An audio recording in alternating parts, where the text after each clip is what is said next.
या अभयदान। ये जो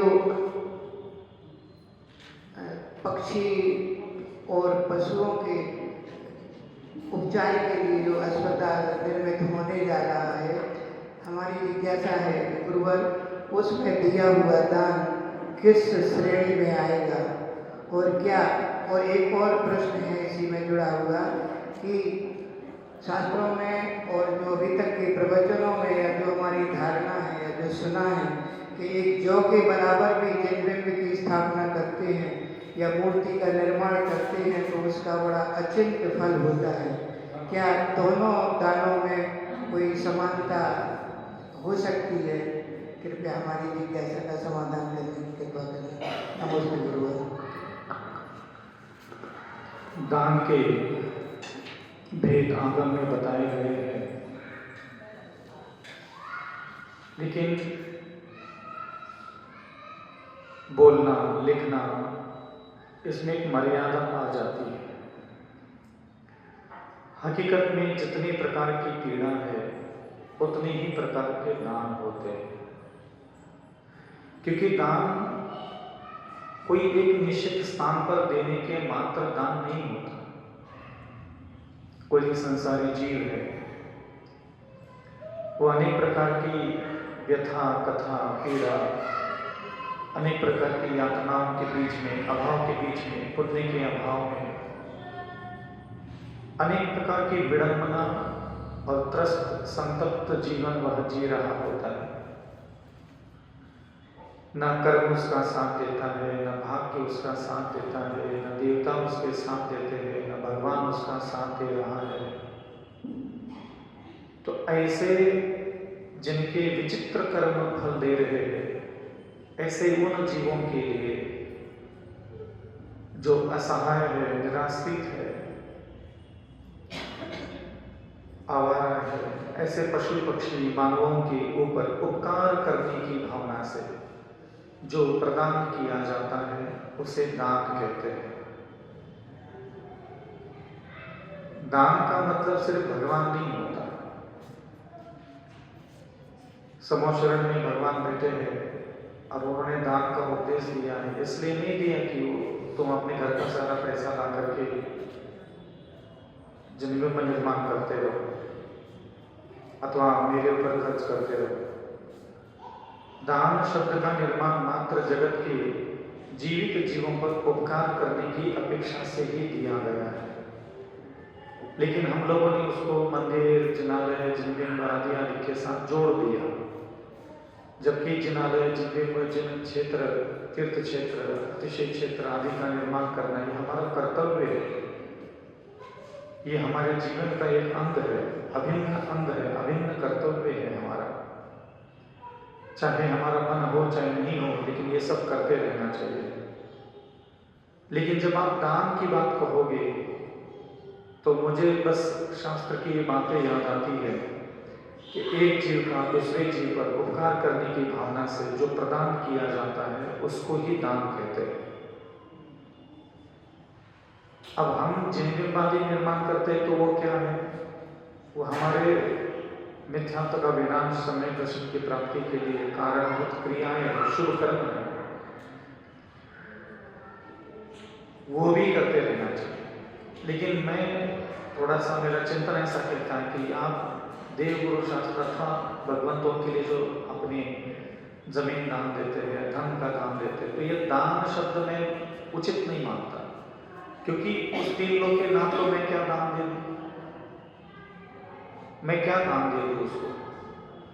उनका वैभव, उनकी कीर्ति, जिसके जन्म लेने के पहले ही जब कुबेर आकर के यहाँ धन वृष्टि करके चला जाता है, मैं उसको क्या दान दे दूं? तो हमारी उनके लिए सेवा होती है। हमने ईश्वर की सेवा में, परमात्मा की सेवा में, धर्म की सेवा में, जिनबिंबों की सेवा में किया हुआ अर्पण है, समर्पण है हमारा, दान नहीं। मैं दान शब्द को वहां उपयोग करने के लिए मना करता हूं, बाकी सब आपको करते रहना चाहिए। दान शब्द वहां लगाना चाहिए जहां जीवित जीव पर कोई उपकार हो रहा हो। दूसरी बात आपने पूछा जीव दया को लेकर के, पिछले विगत 3 साल से 4 साल से दया भावना फाउंडेशन का एक संचालन हो रहा है, जिसमें हाईवे पर घायल पशु पक्षियों के लिए एक उपचार का कार्य अच्छे बृहद रूप में चल रहा है। वर्तमान में ग्वालियर है, दतिया, झांसी, डबरा, ऐसे 200, 300, 400 किलोमीटर के आसपास हम लोगों ने हाईवे कवर करके रखा है। और उसमें जो पशु पक्षी आसपास के छोटे छोटे गांव में हो, चाहे हाईवे पर घायल हो, इन सारे पशु पक्षियों का निःशुल्क उपचार किया जाता है। अब पशु पक्षियों से हम क्या शुल्क ले, इनके पास तो कुछ है ही। और इनको जो दिया गया दान है, आप खुद महसूस करें कि एक मनुष्य है और एक पशु है जो हमारे आसपास रहते हैं। मनुष्यों ने अपनी उपचार के लिए, सुख सुविधा के लिए हजारों प्रकार के नवीन अत्याधुनिक उपचार उपकरण निर्माण किए और अपने शरीर के जटिल से जटिल बीमारियों का भी वह बहुत आसानी से उपचार करके स्वस्थता को प्राप्त होता है। लेकिन मुझे कई बार आश्चर्यचकित हो जाता हूं मैं कि इस संसार में हमारे बराबरी में अन्य भी पशु पक्षी रहते हैं। उनका भी शरीर है, उनके शरीर में भी नाना प्रकार की पीड़ा है, वेदनाएं, अशांति, खिन्नता, त्रस्तता। ऊपर से मनुष्यों ने अपने विकास के लिए इतने सारे हाईवे बना दिए और उन हाईवे के कारण जो आवारा पशु है, जो अनंत काल से आवारा है, कोई आज आवारा नहीं है। कई बार मुझे पीड़ा होती है, लोग कहते हैं किसानों ने उनको छोड़ दिया है। तो ये नगर क्षेत्र में बैठ करके, एसी के कमरे में बैठ करके किसानों के ऊपर आरोप लगा करके कुछ भी बोलना आसान होता है लोगों को कि किसान गाय घर में नहीं रखता। कृष्ण भगवान के समय हो चाहे कहीं भी किसी भी युग में लाखों गायों को कोई घर के आंगन में नहीं रखा जाता था। भारतवर्ष की इस भूमि पर जिस प्रकार मनुष्यों ने अपनी जमीन और अपनी जनसंख्या बढ़ा करके जो अतिक्रमण किया है, जिसके कारण इन पशुओं को चरने की जगह कम पड़ती है, इन पशुओं के लिए सुखप्रद जो स्थान था वो भी आप ही लोगों ने जनसंख्या बढ़ा करके, जिधर देखो उधर इंडस्ट्रियल एरिया। अब एक गांव दूसरे गांव के साथ मिल रहे, कोई ऐसा गांव नहीं रहा कि जो दूसरे गांव के साथ उसकी सीमा मिल नहीं रही। जिधर देखो उधर घर बन रहे, मकान बन रहे, कॉलोनियां कट रही है, जंगलों का कोई आता पता नहीं रहा। तो इन पशु पक्षियों का अनंत काल से आवारा होना उनका स्वभाव है, निराश्रित रहना उनका स्वभाव है। लेकिन हम लोगों के अतिक्रमण के कारण उनके रहने खाने पीने की बाधा उत्पन्न हो रही है। ऊपर से हम लोगों ने गतिशील वाहन निर्माण किए और अंधाधुंध तरीके से इन भारी भरकम वाहनों के नीचे ये पशु पक्षी आ जाते हैं, उनको कुचल के सब लोग चले जाते हैं।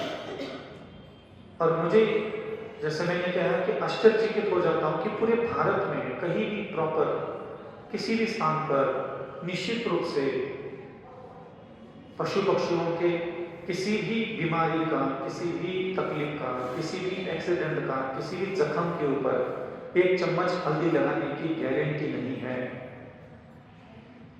सरकारी व्यवस्थाएं हैं और पूरे भारत का हर आदमी जानता है इन सरकारी अस्पतालों की क्या स्थिति है, क्या व्यवस्थाएं हैं और क्या वो सेवा देते हैं, किस प्रकार के वहाँ सारी चीजें चल रही है।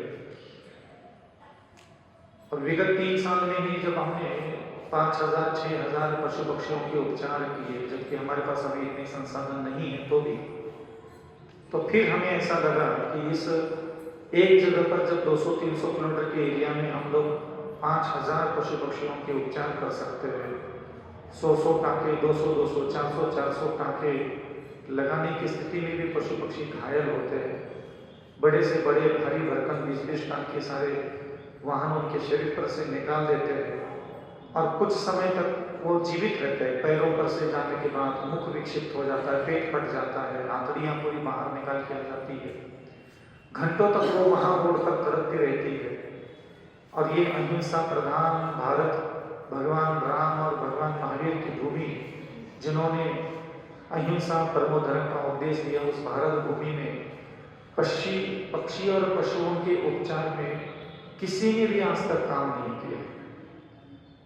जिन्होंने ये उपदेश दिया अहिंसा परमो धर्म है, जिन्होंने दया धर्म का मूल है ऐसा उपदेश दिया, हम उन्हीं की वेदी, उन्हीं के शिखर, उन्हीं के सिंहासन, उन्हीं के छबर, उन्हीं के चांदी सोने से बढ़ते रह गए।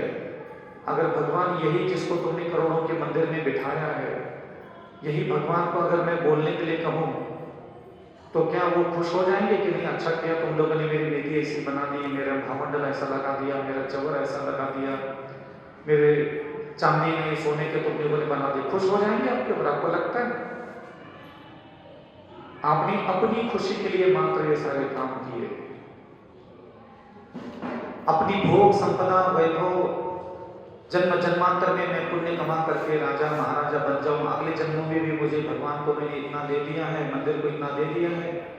तो तुमने भगवान को दान भी दिया है तो अपने भोगों के लिए दिया, अपनी खुशी के लिए दिया, अपने जन्म जन्मांतर के सारे पंचेंद्र ऋषियों के भोग मुझे प्राप्त हो जाए, उस पुण्य को कमाने के लिए मात्र तुमने ये सारे दान दिए। लेकिन इतना ही तुम्हें अपनी स्वयं की आत्मा के लिए, स्वयं के जीवन के आनंद के लिए इतना तुमने दिया, लेकिन जीवित रहते हुए इन सारे पशु पक्षियों के अगल बगल में इतनी सारी विडंबनाएं चल रही है, उनके लिए तुम्हारे लिए दान देने का कभी ख्याल तक नहीं आया कि हम पशु पक्षियों के उपचार में भी धनराशि बाहर निकालें। सारे कुबेर, सारे इंद्र, सारे देवता आकर के समोस्वरम की रचना करते हैं और सर्वप्रथम उपदेश यही होता है, अहिंसा परमो धर्म। हे संसारी जीवों, अगर अपनी आत्मा का कल्याण करना चाहते हो तो दया धर्म को धारण करो अपने आसपास। चार ही तो गतियां हैं, एक मनुष्य गति, एक त्रियंच गति, देव गति, नरक गति। तो देवता आपको दिखते नहीं, नारकी आपके पास आ नहीं सकते, तो बचे यहाँ हम और पशु पक्षी। तो हमें अगर दया करना ही है तो दो ही ऑप्शन है, या तो अपने आसपास के मनुष्यों पर दया करो या फिर अपने आसपास के पशु पक्षियों पर दया करो। तो ये अभय दान कहो, दया का दान कहो, औषधि दान कहो, प्राणों की रक्षा करने का दान कहो, तो ये बहुत अच्छा और अद्भुत कार्य है कि हमारे एक अस्पताल निर्माण करने से। क्योंकि अभी जैसे कि मैंने कुछ समय पहले भी कहा था कि दया मानव फाउंडेशन का भी ये लक्ष्य है आगे कि भारत के प्रत्येक राष्ट्रीय महामार्गों पर प्रति 150 से 200 किलोमीटर के अंतराल पर एक आचार्य विद्यासागर 2 अस्पताल और भगवान श्री राम पक्षी अस्पताल का निर्माण किया जाए। आचार्य श्री का भी इसमें बहुत बड़ा आशीर्वाद है। लगभग उनकी समाधि के 2 माह पूर्व हमारे जो फाउंडेशन के ट्रस्टी है वो गए थे, उन्होंने पूरा आशीर्वाद लिया था अस्पताल निर्माण के लिए। कालांतर में आचार्य समय सागर महाराज जी ने भी बहुत सारा मंगल आशीर्वाद दिया है इस योजनाओं के लिए। अभी ललितपुर के अस्पताल का निर्माण करने के लिए कमेटी जब उपस्थित हुई थी, उन्होंने बहुत हर्ष के साथ आशीर्वाद भी प्रदान किया आचार्य ने। और हम चाहते हैं कि भारत का प्रत्येक जैन समाज का व्यक्ति इस दया भावना फाउंडेशन के साथ जुड़े और जो भी उसको सहयोग करना है अस्पतालों के निर्माण के लिए, क्योंकि लगभग 1 करोड़ से लेकर के 1.5 करोड़ के बीच में इसकी लागत राशि है अस्पताल की, जिसमें जमीन जो भी, क्योंकि जमीनों का हम निश्चित मूल्य निर्धारित नहीं कर सकते, वह जो भी राशि आएगी उसके साथ अस्पताल का भी अपना एक फिक्स, एक छोटा अस्पताल के रूप में डिजाइन बनाया है और जहां आवश्यकता ज़्यादा है उपचार की, वहाँ एक बड़े अस्पताल का भी डिजाइन अलग से बनाया है। तो जिस स्थान पर जिस प्रकार के अस्पताल की आवश्यकता होगी उन स्थानों पर उस प्रकार के अस्पताल का निर्माण करते हुए हम लोग चाहते हैं कि आगे जो भी मेरा जीवन जितना भी शेष है, इस पूरे जीवन पर मेरा यही लक्ष्य रहेगा कि मैं आचार्य विद्यासागर 2 अस्पताल, भगवान श्री राम पक्षी अस्पताल का निर्माण करते हुए इस भारत के करोड़ों लाखों पशु पक्षी जो आज भी औषधि के बिना, उपचार के बिना, अन्य प्रकार के हजारों लाखों तकलीफें झेल रहे हैं।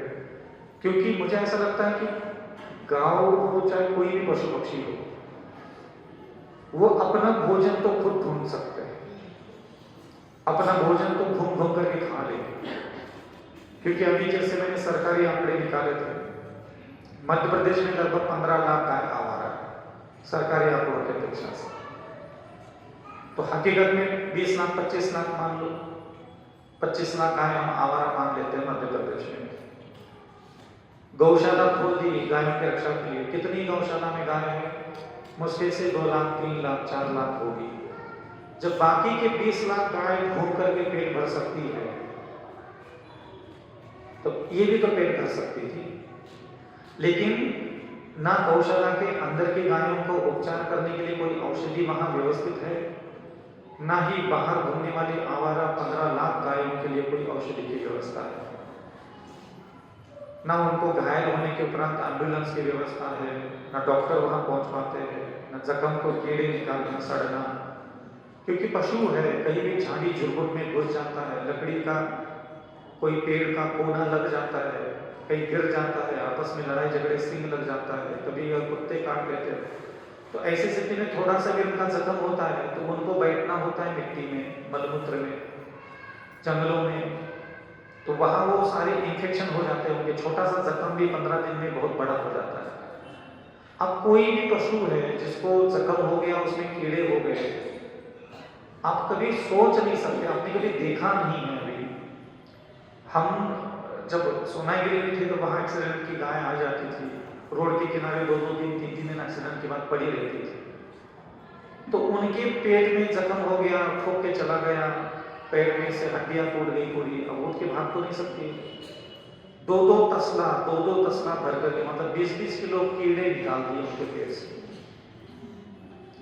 इतने कीड़े पड़ जाते हैं, इतना सड़ जाता है, सिर सड़ जाता है, सींग सड़ जाते हैं, नाखून सड़ जाते हैं, हजारों प्रकार की तकलीफों से वो गुजरते। लेकिन कहे किसको, बोले किसको, कौन जिम्मेदारी लेगा? 600-700 किलो का एक पशु होता है, रोड के किनारे पड़ा रहता है, गांव के लोग, शहर के लोग सब देख करके निकल जाते हैं, उसके मरने का इंतजार करते, मर जाए जल्दी, बेचारे तकलीफ में।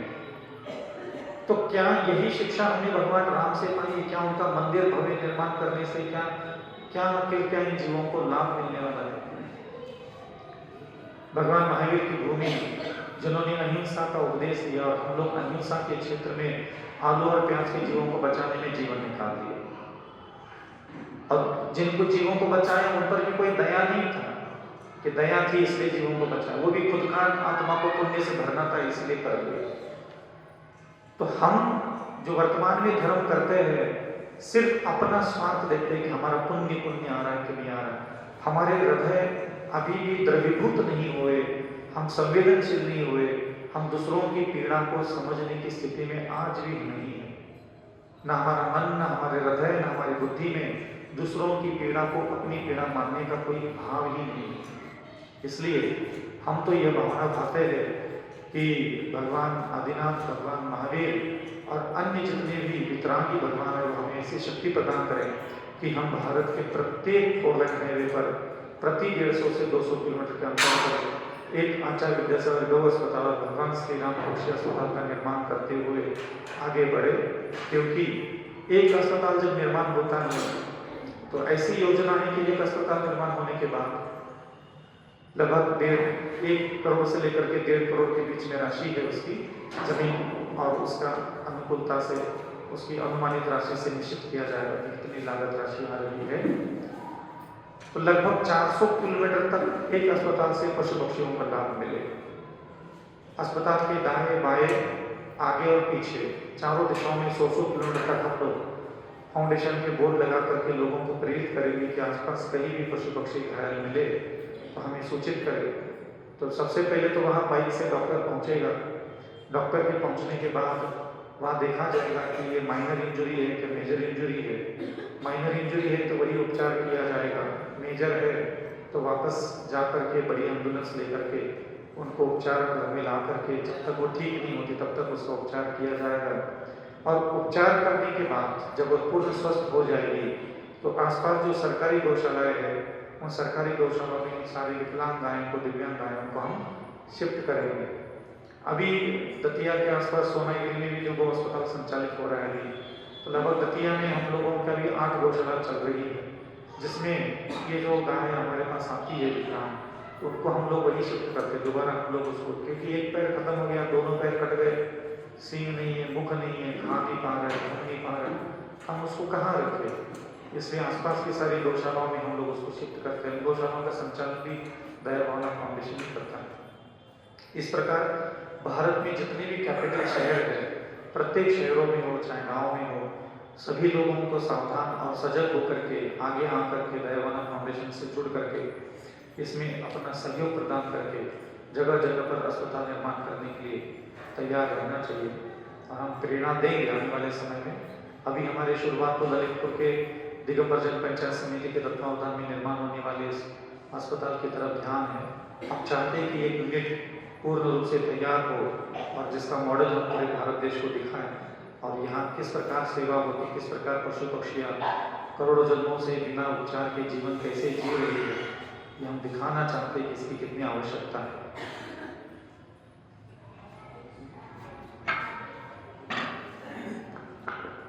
महाराज जी के अंदर देखो कितनी पशु पक्षियों के प्रति कितनी दया है।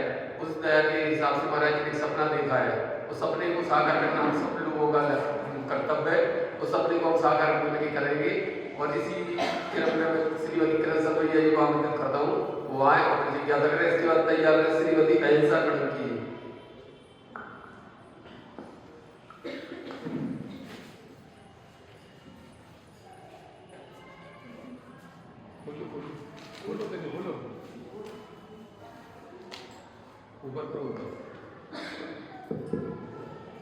परम कारुण्य श्री के चरणों में बारंबार नमोस्तु नमोस्तु नमोस्तु। मुनीश्री जी कहते हैं अपनी जिंदगी में भावों का बड़ा असर होता है। तो आप जो हम लोगों को समझा रहे हैं, यथार्थ ज्ञान दे रहे हैं, जैसे मन को अच्छा रखें, बुद्धि को अच्छा रखें, हृदय को अच्छा रखें, आंखों को अच्छा रखें। तो क्या जैसे मैं काम कर रही हूँ उस समय में अपने प्रत्येक काम को ऐसा सोचूं कि मेरी आंखें अच्छा देखें, मेरा हृदय अच्छा सोचे, मेरा माइंड अच्छा सोचे, मैं सबके प्रति अच्छा हृदय रखूं। तो क्या इन भावों का असर मेरी जिंदगी में पड़ेगा? देखो, प्राय करके लोगों के दिमाग में ये बात बैठी है कि हम भगवान के साथ, मंत्र के साथ, स्तोत्र के साथ अच्छा व्यवहार करेंगे तो हमारा कल्याण होने वाला है। मतलब हम भगवान के सामने जो भी जितने भी कांड करेंगे, क्रिया कांड जिसको बोलते हैं, उसमें हमारा कल्याण है। मंत्र, पूजा, जाप, ये सब चीजों में ये सत्कर्म है, शुभ कर्म है। आपको धार्मिक होने के लिए किसी ईश्वर की जरूरत नहीं पड़ती, किसी भगवान की जरूरत नहीं पड़ती।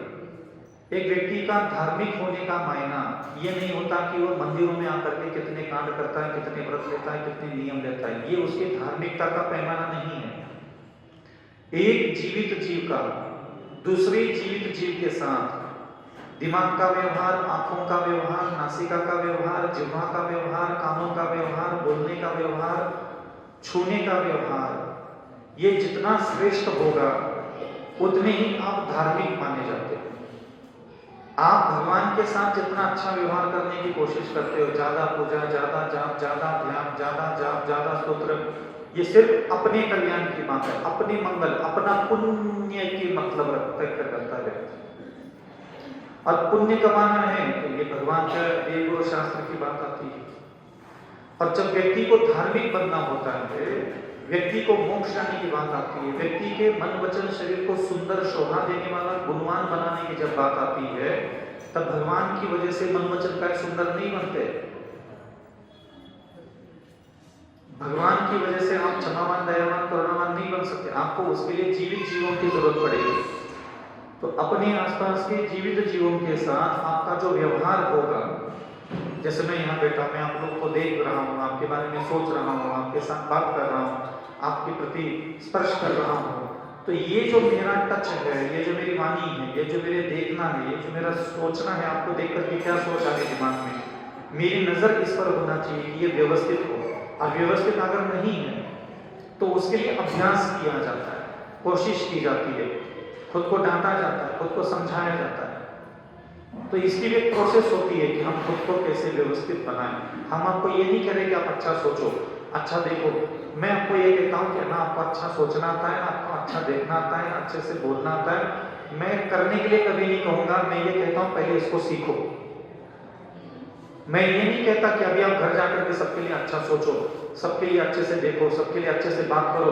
मैं ये प्रवचन में बोलना ही नहीं पसंद करता, क्योंकि आपको जो चीज आती ही नहीं, आप बाहर जाकर के कर कैसे सकते? तो उसके लिए सीखना होता है, स्वयं को सिखाना होता है। तो पहले 10 साल तक संकल्प करो कि मैं सोचना खुद को सिखाऊंगा। 10 साल ले लो, तक 1-2 दिन नहीं, अगला 5 साल 10 साल का समय ले लो कि मैं अगले 5 साल में 10 साल तक खुद को सोचना सिखाऊंगा। किसके लिए? एक माँ है, एक पिता है, एक पति है, एक पत्नी है, एक पुत्र है, कपड़े है, भोजन है, सोना चांदी है, एक मकान है, जमीन जायदाद है, थोड़े मित्र है, थोड़े बंधु बांधव है, थोड़ी इष्टजन है, परिजन है। 10-20 चीजों के लिए सोचना अच्छा सीखना है बस। ज्यादा कुछ मेहनत नहीं इसमें, क्योंकि हमारी जिंदगी बहुत चीजों के साथ नहीं चल रही है। क्या दिखता है आपको? स्त्री दिखती, पुरुष दिखता है, जानवर दिखते हैं, मकान दिखता है, जमीन जायदाद दिखती है, क्या दिखता है? आसमान है, चंद्रमा है, पेड़ पौधे हैं, क्या है? यही तो देख रहे।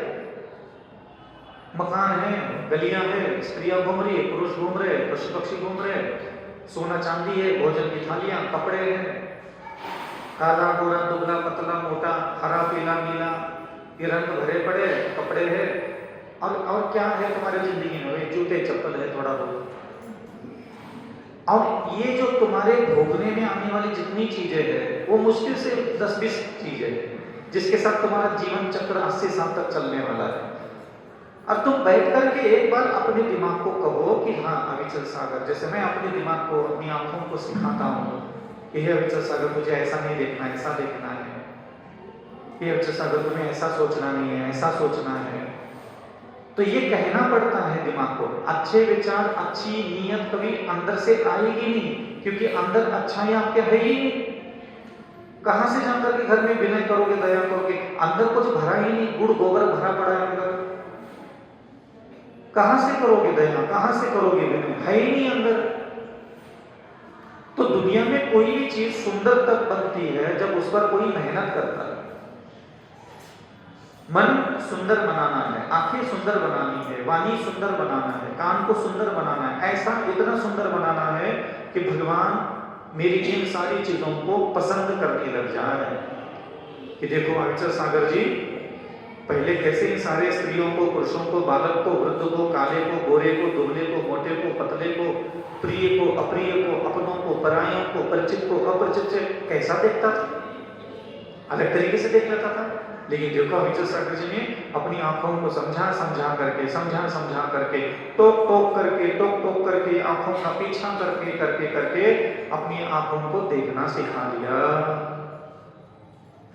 देखना सीखना है, बड़ी मेहनत लगती है, बड़ा चिंतन लगता है, बड़ी नजर गाड़नी पड़ती है, ध्यान देना पड़ता है अपनी आंखों पर कि अभी सामने स्त्री आ गई, मेरी आंखों ने कैसा देख लिया, अभी मैंने सोना चांदी को कैसा देख लिया, अभी मैंने हाथ में मेरे हलवा आ गया, हलवे को कैसा देख लिया, सूखी रोटी आ गई, सूखी रोटी को कैसा देख लिया। तो हमारा देखना बैलेंस में नहीं, अनुशासन में है ही।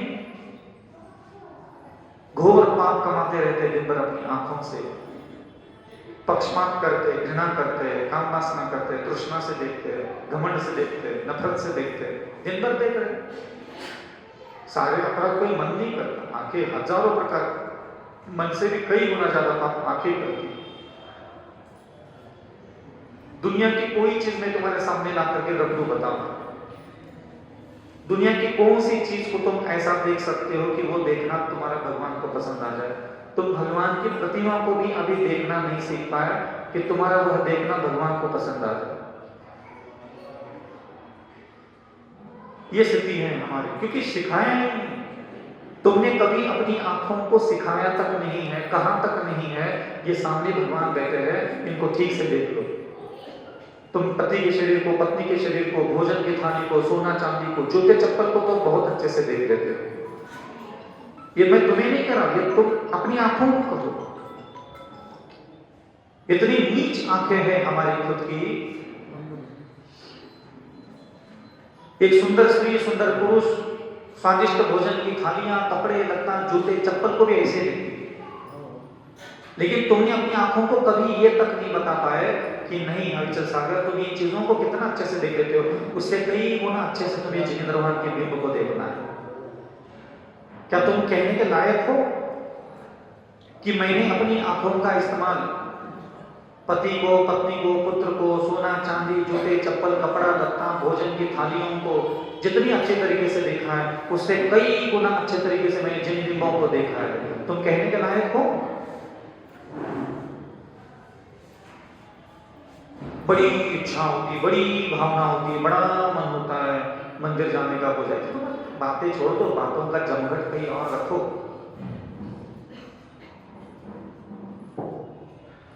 हकीकत की प्रैक्टिकल बात कर रहा हूं। आंखें तो कैसी गिरवी रखी है, गिरवी रखी है स्त्री का शरीर देखने के लिए, पुरुष का शरीर देखने के लिए, भोजन की थालियां देखने के लिए, मनोहारी सुंदर आकर्षक संसार देखने के लिए। जितनी हमारी आंखों में बेहतर से बेहतर भाव आ जाते हैं, उतने बेहतर भाव कभी जिनेंद्र भान को देखने के लिए तक नहीं निकलते बाहर। आंखों की बात चल रही है, तुम्हारे मन की बात, तुम्हारी जबान की बात नहीं चल रही कि तुम्हारे मन में कितने बड़े भाव होते हैं। आंख लग जाए तुम्हारे मन को, आंखें तो कहीं और गिरवी रखी है और आंख करके मन में ये, मन में वो, मेरे मन में भगवान, ये सब बातें हैं। और मैं इतना ही जानता हूं, तुम्हारी आंखें जिसको सबसे अच्छे से देखती है, तुम प्रेम भी उसी व्यक्ति को उतना करते हो, तुम्हारे मन में उसके लिए उतना ही बड़ा सम्मान होता है। तुम्हारी आंखें अगर भगवान को सबसे बेहतर तरीके से देख नहीं रही है, गुरुओं के शरीर को अगर बेहतर तरीके से देख नहीं रही है, इसका मतलब मन में वो भाव ही नहीं है। मन अलग हो और आंखें अलग काम करे, ये संभव नहीं है। और आंखें अलग काम करे और मन अलग काम करे उसी समय, एक समय, ये संभव नहीं। उसी समय दोनों में एक काम चलता है। अभी मेरे मन में क्या है बता सकते हो? कोई बताएगा मेरे मन में क्या है? बताएगा? आपके लिए क्या है बताएगा कोई व्यक्ति? नहीं ना? आप बता देना मेरे मन में क्या है। तो मेरे मन में जो होता है ना, वो आंखों से आपने जान लिया। अब तुम ये कपड़ों का जब बातें बोलते हो ना, भगवान के सामने मरी हुई आंखें लेकर, हमारे मन में बहुत है, ये बातें कहीं और जाके सुना दो, समझ में, ये कहीं और सुना देना बात। इसलिए हम यही कहते हैं कि आप बहुत अच्छी शिक्षा दो, पहले आप अच्छा बर्ताव उपदेश सुन करके नहीं कर सकते। मैं बार बार इस बात को कहता हूं कि किसी भी के भी प्रवचन सुन करके आप कभी अच्छे नहीं बन सकते। आपको जो भी अच्छा बनना होता है, पहले उसका संकल्प लेना होता है। आपको जो अच्छा बनना है, पहले उसका संकल्प लेना होता है। जैसे कि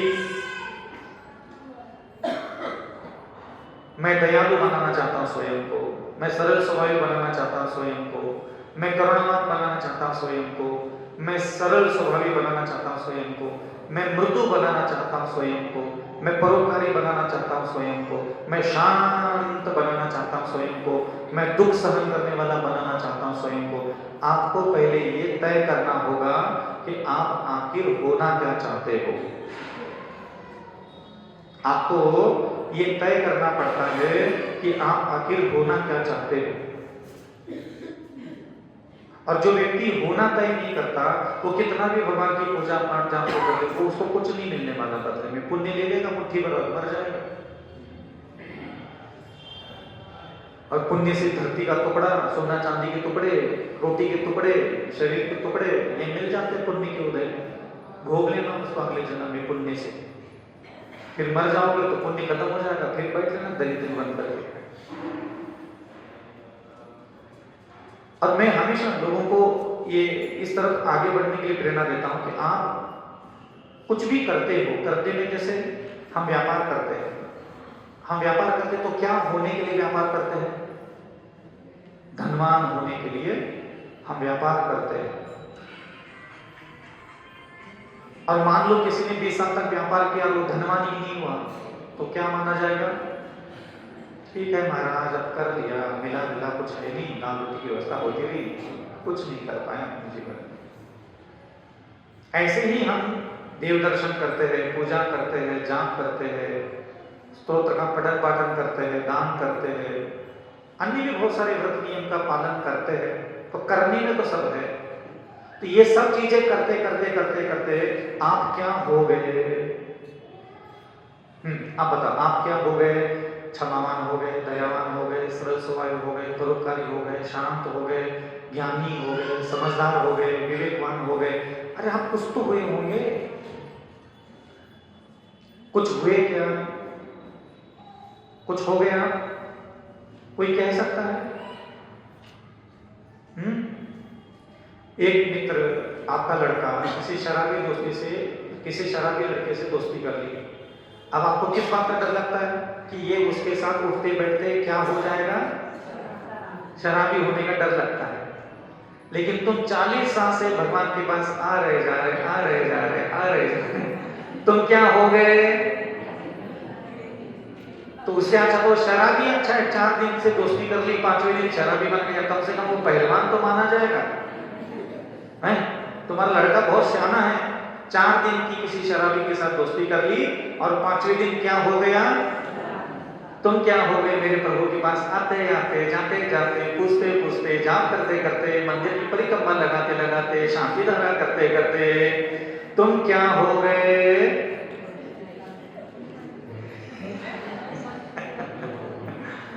तुम्हारे बेटे ने किसी बहुत बड़े अमीर व्यक्ति से दोस्ती कर ली, बहुत बड़े बिजनेसमैन से दोस्ती कर ली, तो तुम्हें किस बात की खुशी मिलती है कि बुरा लगता है? अब मेरा बेटा बहुत अच्छे व्यक्ति से जुड़ गया है, कुछ ना कुछ तो हो जाएगा।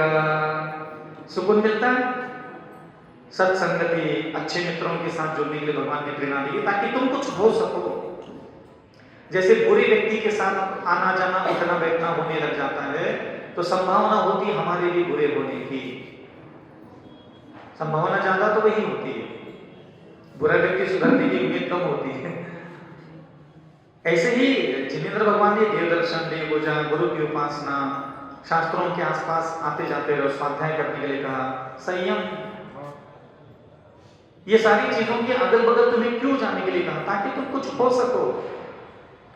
लेकिन हम इतने बड़े निर्लज्ज हैं, हमें चाहे किसी के बगल में भी आना जाना लगवा दो, हम कभी कुछ नहीं होने के लिए तैयार। मैं आपको 5 लाइनें देता हूं।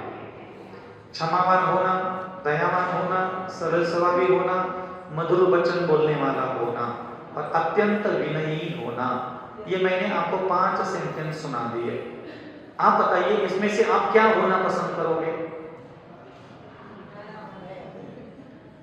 हैं? क्षमावान होना पसंद करोगे? अपने आप क्या होना पसंद करोगे? हैं? मैं माँ हो जाऊं, मैं अमीर हो जाऊं, मैं सुंदर हो जाऊं, मैं स्मार्ट हो जाऊं, ये सब तो ख्याल आते हैं। ये भी तो सोचो कि हाँ, मैं पूजन करते करते, जाप करते करते, स्तोत्र पढ़ते पढ़ते, अर्चना करते करते, अभिषेक करते करते मैं ये होना चाहता हूँ, मैं ये होना चाहता हूँ। हाँ, मैं क्षमावान होना पसंद करूंगा, मैं दयावान होना पसंद करूंगा, मैं करुणावान होना पसंद करूंगा, मैं मधुर वचन बोलने वाला होना पसंद करूंगा, मैं अत्यंत विनय करने वाला स्वयं को होना पसंद करूंगा। और मैं आज संकल्प लेता हूं कि मैं अगले 10 साल में अपने आप को, अपने मन वचन कायम को मैं अत्यंत विनयवान बनाऊंगा। ले लो जिम्मेदारी। मरे जा रहे हो ना कल्याण करने के लिए, मरे जा रहे हो ना दुनिया भर के मंत्र स्वतर पूजन पाठ दिव्य मार्ग, जेब से पर से 5 रुपए 10 रुपए 100 रुपए निकाल के गुल्लक में डाल दिया, तुम्हें लग रहा है तुम्हें देवता तुम्हारी आरती उतारे?